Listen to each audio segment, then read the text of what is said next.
Hey there, history buffs! Welcome to the first episode of the Pharaohs Legacy mini-series. Today, we're diving into the origins of ancient Egypt and exploring how this magnificent civilization came to be. So let's get started on the journey called Foundations of a Kingdom. Flashback to around 3100 BCE. Picture this, two distinct regions. Upper Egypt in the south, marked by its narrow strip of fertile land along the Nile, and Lower Egypt in the north, dominated by the wide and marshy Nile Delta. These two regions were like night and day until a legendary figure stepped into the spotlight. Enter Narmer, the first pharaoh who's often credited with unifying Upper and Lower Egypt. Some call him Menace, but whatever you call him, this guy was a game changer. Think of him as the Steve Jobs of ancient Egypt.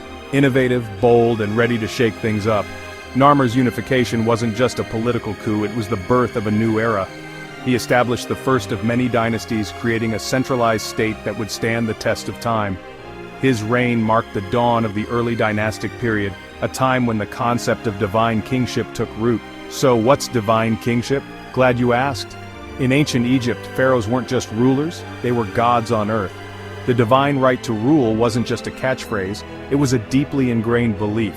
The pharaoh was seen as a living deity, the intermediary between the gods and the people.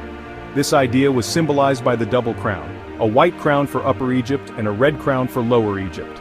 Together they formed the Shent, a symbol of unity and divine authority.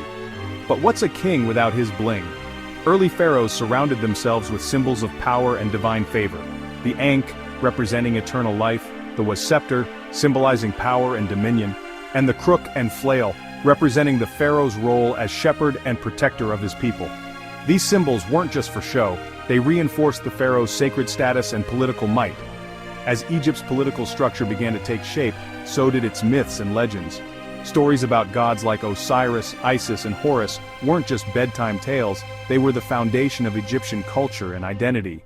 The myth of Osiris, for instance, highlighted themes of resurrection and eternal life, concepts that became central to Egyptian religion and the pharaoh's divine role.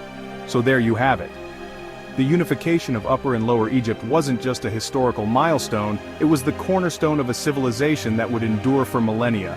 In the coming episodes, we'll delve deeper into the lives of the pharaohs, the grandeur of their monuments, and the legacy of their rule.